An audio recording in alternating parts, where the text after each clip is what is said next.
Ho, Tudor-minded people. It's Philadelphia Carrie for Tudor Time Machine. The word I share with you this week is unheedy. When the Queen is not by, I do love to take part in unheedy romping.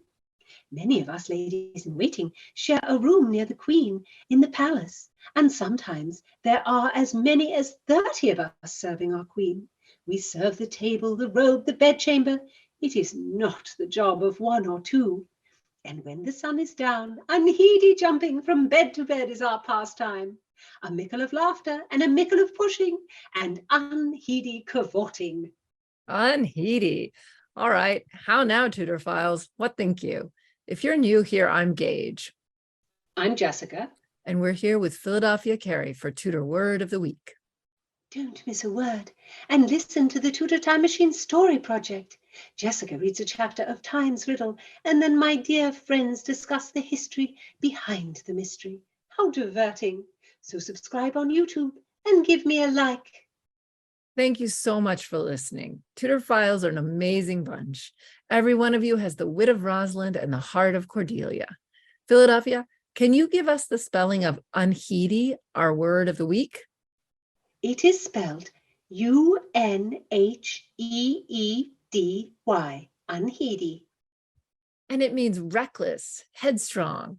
And this word was used by William Shakespeare in a play that we probably all know well, which is the Midsummer Night's Dream. So we said in another episode that Robert Greene became famous for having numerous plot lines, but Shakespeare's Midsummer Night's Dream can give any play a run for its money on the number of plot lines. How many do you think there are?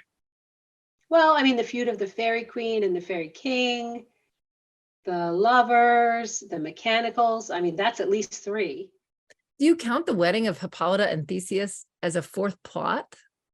I do indeed. 4 plots. The royal wedding is the best part of the whole play. It is diverting and delightful, and it treats of those in high places. The lovers' plot is rather sad. What do you enjoy, Gage? The silly, low-born mechanicals? Well, I do enjoy Bottom and Peter Quince and all the mechanicals. I mean, absolutely. They're so fun. They're always a big hit. And I don't think I could call the lovers' plot sad. I agree. I don't think of it as sad.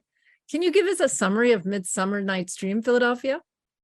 Indeed, Duke Theseus and Hippolyta, Queen of the Amazons, are planning their wedding when a courtier appears and asks the Duke to convince the courtier's daughter, Hermia, to marry the man he has chosen for her.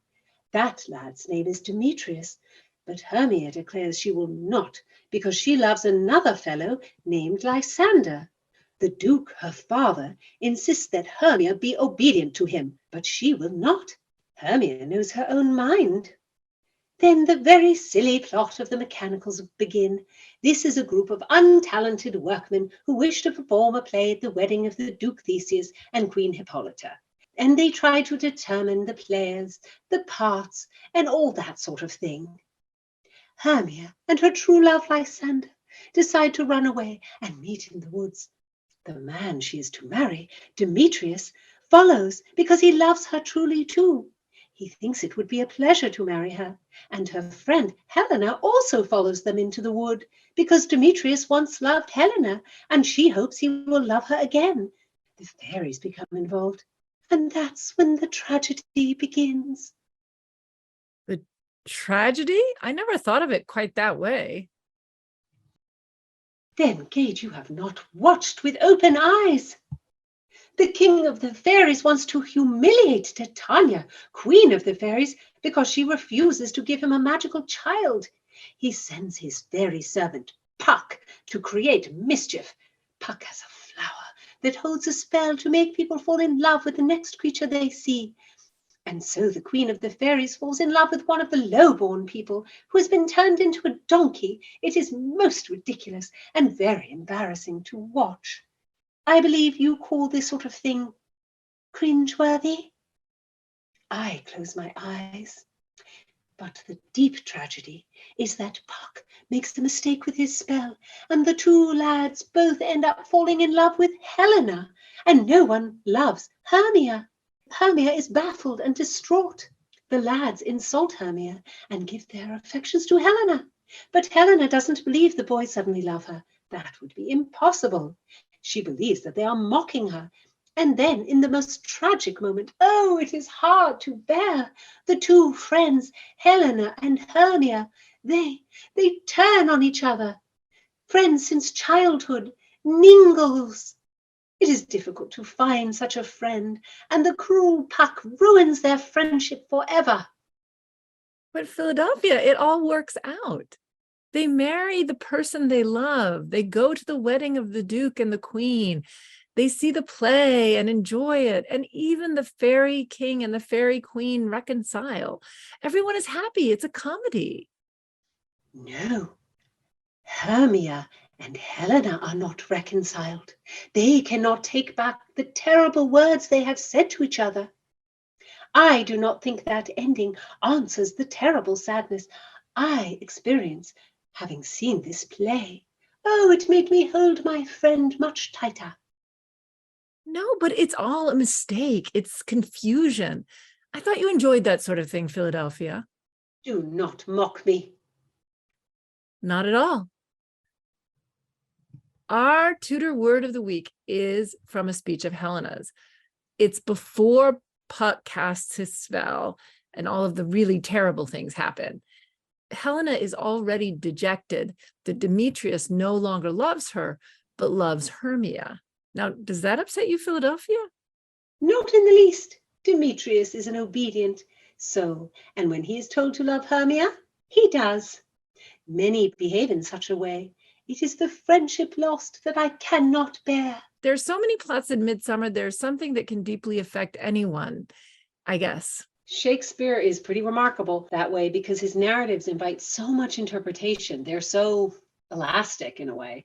The audience, the director, the actors, I mean, there's room for everyone to bring so many different things to his plays. I mean, it's why I love to see Shakespeare over and over and over. I don't even know how many times I've seen Midsummer, and I always find something new. Because one production will focus on one thing, the next on something else.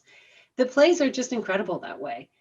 In this play, Shakespeare uses our word of the week, Unheedy, in this monologue he wrote for Helena. Can you tell us about it, Philadelphia? Indeed, Helena is distressed that Demetrius, who once loved her, now loves Hermia, and she considers that she is as worthy of love as Hermia. What is fairness in love, I ask you? I do not know. Helena says, "Through Athens I am thought as fair as she, but what of that? Demetrius thinks not so. He will not know what but all that he do know. And as he errs, doting on Hermia's eyes, so I, admiring of his qualities, things base and vile, holding no quantity, love can transpose to form and dignity. Love looks not with the eyes, but with the mind, and therefore is winged Cupid painted blind. Nor hath love's mind of any judgment taste, wings and no eyes, figure unheedy haste. And therefore is love said to be a child, because in choice he is so oft beguiled."